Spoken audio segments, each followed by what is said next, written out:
Good morning, everyone. All right. So, this morning in our Torah portion, we read about how Adonai told Moshe to cut new tablets because the original ones were broken from when he came down off Mount Sinai and found the Israelites worshiping the golden calf. And Adonai mentions in verse 9 that they are a stiff-necked people. Well, aren't we all?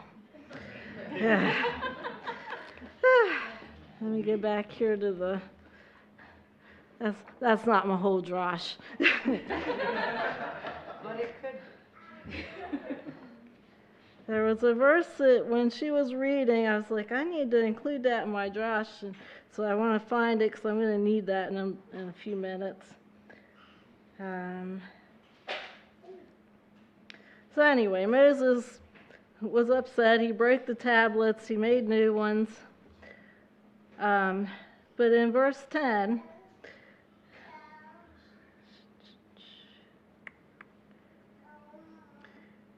for what I am going to do with you will be awesome. So they rebelled, they worshiped the golden calf, but God still said, I'm going to do something awesome with you. And then in our Haftorah portion, we read about the dry bones and how God said he's going to bring these bones back to life.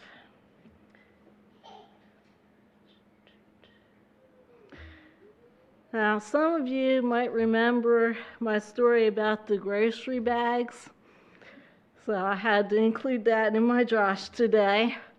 There are many people who believe that Israel is like this grocery bag. This is one of the ones that you can see it's kind of coming apart a little bit. It's not a perfect bag anymore. And they think that because Israel, I probably need to be closer to this, because Israel sinned and was disobedient, and God's like, okay, enough of that. So they think that God got himself a new bag, a brand new bag like this one with good handles. Yeah. That would be us, the church. But that's not what the Bible says. The Bible says that God has a plan for Israel and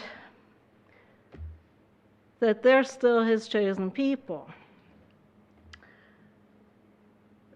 And that his new covenant is with Israel too.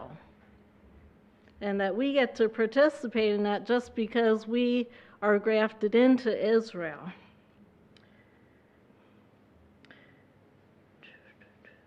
I have a couple scriptures here I want to read, and the first one, Genesis 17:19.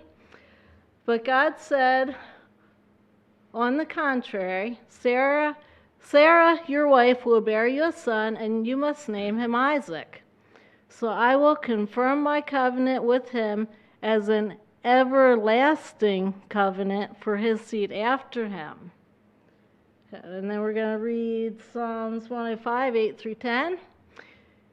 He remembers his covenant forever, the word he commanded for 1,000 generations,